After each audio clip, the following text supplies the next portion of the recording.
Bonjour à tous, nous poursuivons avec la troisième Mishnah du 7e Pérec, Mishnah Gimel.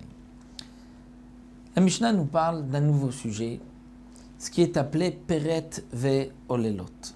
La Torah nous a dit que lorsque tu vas cueillir la vigne, le raisin de ta vigne, s'il y a Peret ve Olelot, tu le laisses aux pauvres.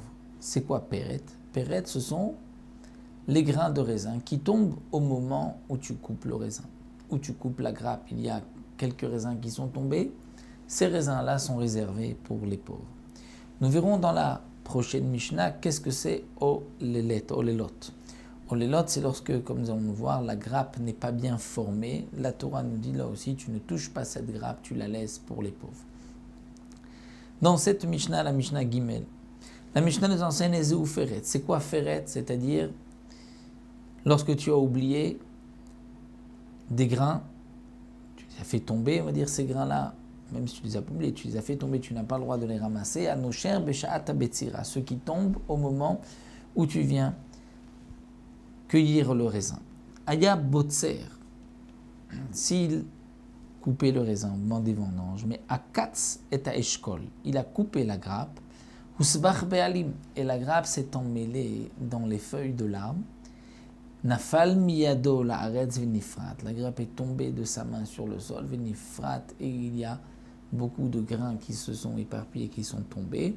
La areu shel balabait. Ce n'est pas pour les pauvres, c'est pour le propriétaire. Pourquoi? Parce que ce n'est pas tombé normalement. Là, il y a eu quelque chose de particulier, c'est que la grappe s'est accrochée aux feuilles de la vigne, et c'est donc pour cela que tout est tombé et que les grains se sont éparpillés. Donc ce n'est pas pour les pauvres, c'est pour le propriétaire. Dans quel cas c'est pour les pauvres? C'est lorsque c'est tombé normalement, en coupant la grappe, il y a quelques raisins qui sont tombés, ça c'est pour les pauvres.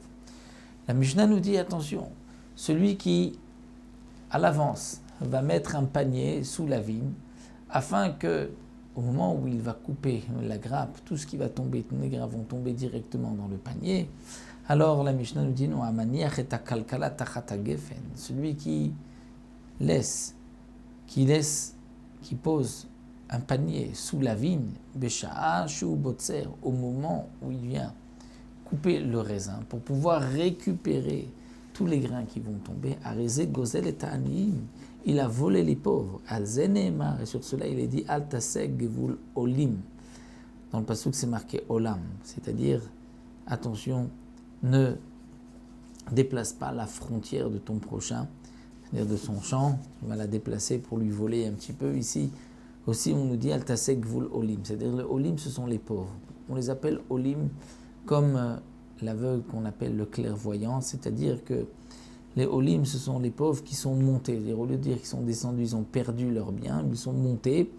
Donc c'est les pauvres, et te dire ça c'est le domaine des pauvres. Lorsque tu mets un panier pour récupérer ce que normalement les pauvres doivent recevoir, tu voles leur raisin, ce qui leur revient, et donc c'est ce que la Torah nous interdit ici. Altasegvul, c'est comme si tu vas prendre la frontière de ton prochain. Donc voici pour le din de Feret que nous voyons dans le din donc de Kerem, des vignes.